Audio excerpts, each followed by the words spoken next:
Good morning everyone! Hello Tuesday po. So, hindi mo kailangan magmadali at i-pressure yung sarili mo ha. Hindi mo rin need i-compare yung wins mo sa victories ng iba.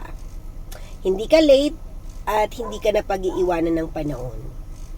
Lahat ng minamadali, mabilis ding mawala.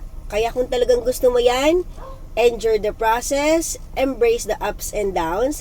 Kasi in the end, masasabi mo worth it talaga lahat ng yan dahil pinaghirapan mo. So, amen for that. Thank you, Lord tayo, 'di ba? Kasi morning, new blessing po, new opportunities, 'di ba?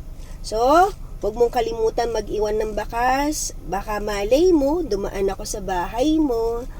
Kahit flowers, pizza, mag-deliver ako dyan. Let's grow together! Oh yeah, count me in.